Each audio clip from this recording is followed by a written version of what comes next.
guys, I'm Marcus Buff Bagwell, and one guy I wrestled a whole lot in WCW was the late, great Flyin Brian Pillman. He was also the first wrestler I saw in person that made me think, hey, I could actually become a professional wrestler myself.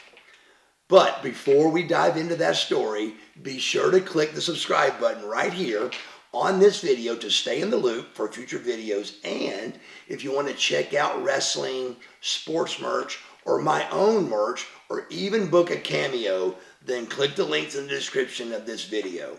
Now let's get started. 1989, I'm 19 years old, working out at a gym in Woodstock, Georgia, called Wilson's. It was a little hole-in-the-wall place. My brother, oldest brother, Steve, is who got me kind of into training. He taught me, I didn't like being skinny and I wanted to be bigger, and he's the one that first taught me the basics of weight training, and he was very good at it. And I'm at the gym with him, and it's one of his buddies' gyms is what I remember, and it was called Wilson's, but just a really mom and pop place. And I mean, like, you know, it was never crowded or nothing. Just a really like a hole in the wall. And I'm in there one day with my brother, and I keep looking at this guy that looks really good. He's got, you know, long hair, good looking dude. He's built up, and I keep looking at him like I know that guy, I recognize him, and I can't pull it out. And then finally, I remember, I don't think I realized it there. I think it was that weekend or something. I'm watching TV, flipping by, see wrestling, and I see Flyin Brian Pillman, and I'm like, oh my God, that was that dude that was at Wilson's training. And the one thing I remember when I saw him on TV and kind of put two and two together was he's not very big. I mean, he was, you know, I think he was very muscular. He looked fantastic, but he was probably 5'10", maybe 5'11". He definitely wasn't 6 foot tall. And I thought, wow, man, if this guy can do that, then why can't I do that? But still, didn't fully hit me. I still, from that point, I either was in massage therapy school or getting ready to go to massage therapy school. That was awful close right there, whatever this was. I wasn't wrestling yet.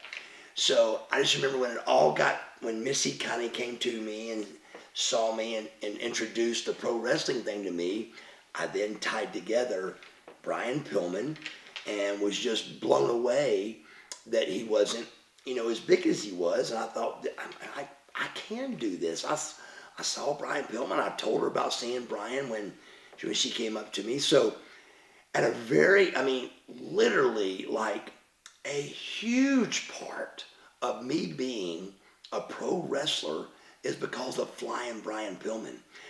Even the day, and I've told this story on my channel before, but even the day that I went to the WCW school, it wasn't a power plant yet. Like I said, it was a warehouse in Griffin, Georgia, that Buddy Lee Parker and Jody Hamilton had a ring that you went and tried out for WCW at. It had no name. It was the ring that Jody had. That's the name of the ring. The name of the whole thing. So when Missy came to me and told me I could be a pro wrestler, I went to check down there. She told me where to go. I walk in, and during that conversation, Buddy Lee Parker says, well, you're not big enough. And I said, well, I'm bigger than Brian Pillman. And he looked at me real hard, and he goes, well, Brian Pillman can wrestle. And I said, how do you know I can't wrestle? And he looked at me, he's like, well, I don't know that. And I said, you're right, you don't know. I said, how much is it? And he goes, well, it's $3,000. And I went, what? I said, $3,000 for this dump? It was a dump. And he goes, yeah. He goes, but you get a contract and da-da-da-da. And I was like, I mean, this is, you know, I'm broke. I mean, I don't have a dime to my name. I'm struggling. I'm married, but, you know, just trying to make it in massage therapy at the time. It was failing. So I was, you know, I didn't have $3,000. So I come back home to Missy, and, you know, we got another guy to train me. But in that conversation piece, 100% was because of Brian Pillman was what related me that I could do this.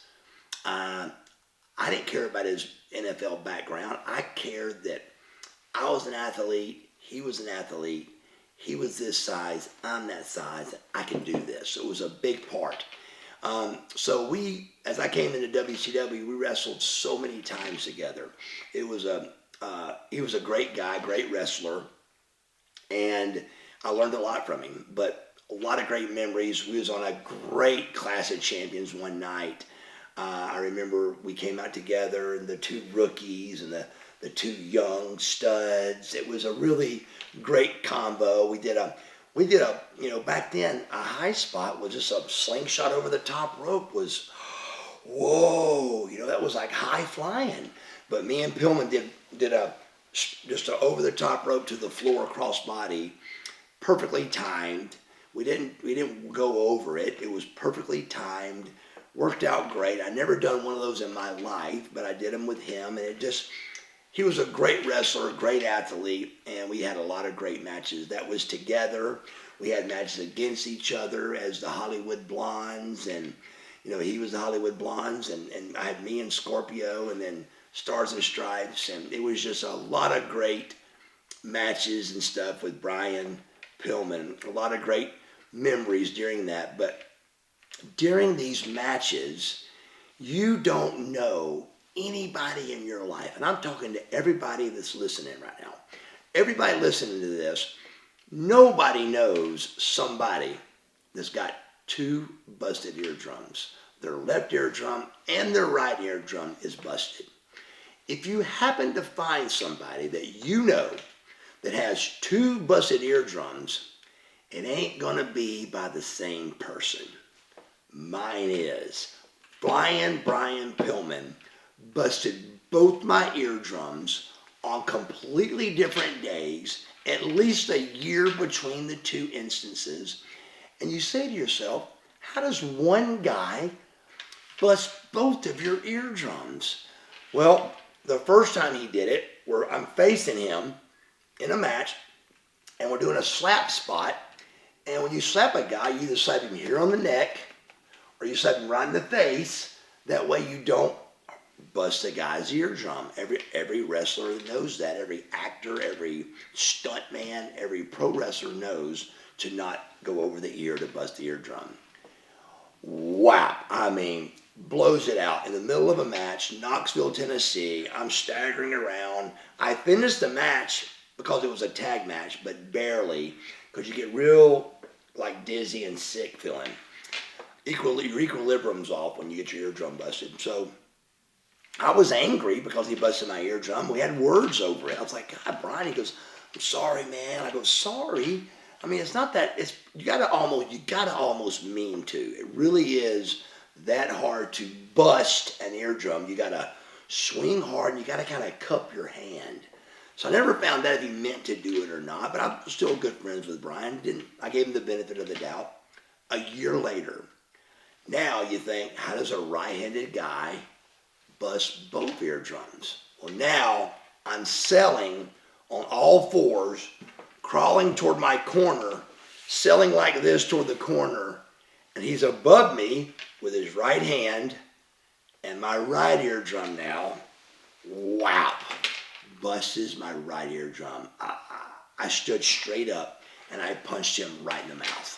I couldn't believe it. I just was blown away. And it's a lot of trouble, man, when you bust your eardrum. When you bust your eardrum, you've got, first of all, you lose about 10% of your hearing. I got real bad hearing to this day because of it, because both of them are busted. You lose a lot of your hearing. For a month, you've got to keep cotton in your ear when you shower for at least a month. Sometimes it's got to be surgically repaired, but mine didn't. They just healed on their own. But to this day, 30 years later, they can look at my eardrums and go, wow, you got a really bad bust there. Your eardrum was busted bad. And so it just blows my mind that one guy could bust both my eardrums, but he definitely accomplished doing so. And before he died, I did definitely get to him to say, hey, no big deal on the eardrums. But it just, to me, it's just such a rare thing that it blew my mind. But, you know, Brian was a great guy, one of the best athletes, one of the best wrestlers. I thought I really, you know, focused my career around Flyin Brian Pillman because we both were trying to get the same boxes checked. We both wanted to be in shape, wrestle good, good bodies, dedicating our diet and our training to pro wrestling. And that is the Brian Pillman bust both my eardrum story.